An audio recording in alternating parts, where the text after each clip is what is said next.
Donc là, on est pour la forêt. Et c'est jour 2 de 3 jours de stage avec les IMOCA du pôle Fisac course au large. Et puis aujourd'hui, c'est un navire de 24 heures. On va être à 12 bateaux. C'est un peu la meilleure de la flotte, IMOCA. C'est le seul entraînement qu'on a avant le départ de la Transat 6. Je suis obligée de passer derrière Damien.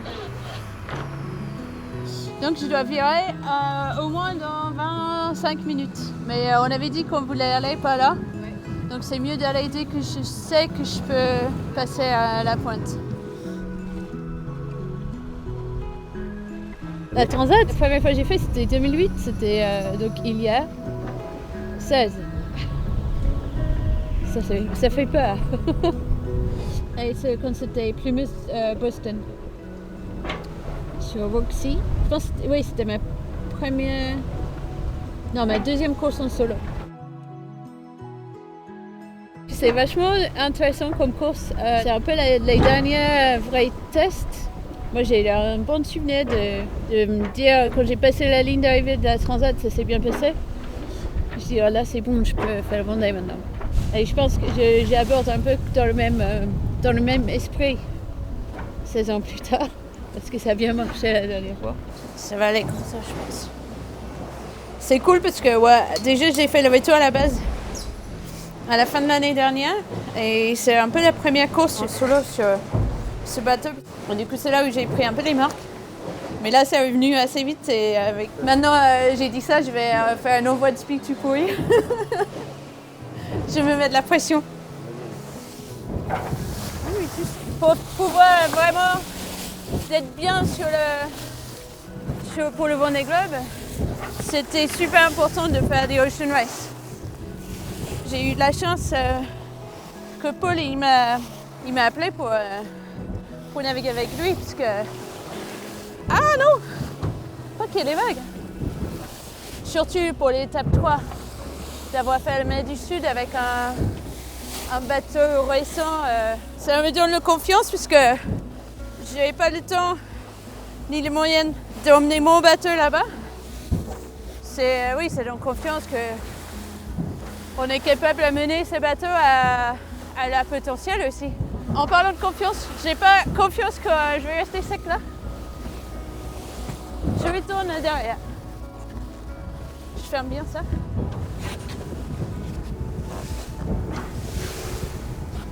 C'est ça, en tout cas c'est sympa d'être tous ensemble.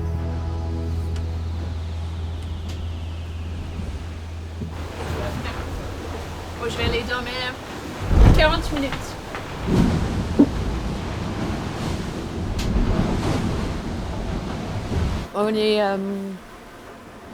On est sur le bord de retour.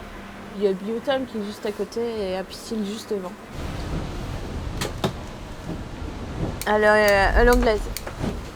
Une énorme mug de café pas très fort, avec du lait.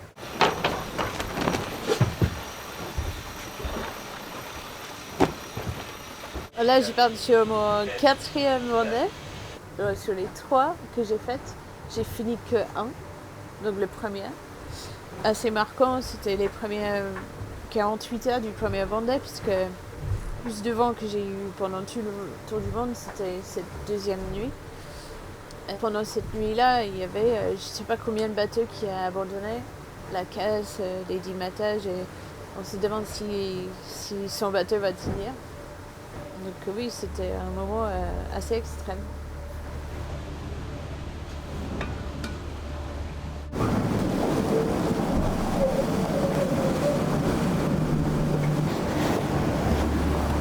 Si j'avais refait un Vendée et puis fini comme je voulais en faisant une performance, peut-être j'aurais dit c'est bon, maintenant je peux aller voir autre chose. Et là, depuis mon premier Vendée Globe, j'ai beaucoup d'expérience et beaucoup de milles en mer. Et je peux dire que je pars avec peut-être un peu plus de sérénité. Il y aura moins de moments où je suis dépassée par le bateau ou par les événements, mais en fait non, parce que le Vendée Globe, il y a toujours des choses qui arrivent qu'on n'imagine pas. Il y a des côtés où c'est comme le premier Vendée et il y a d'autres côtés où pas du tout.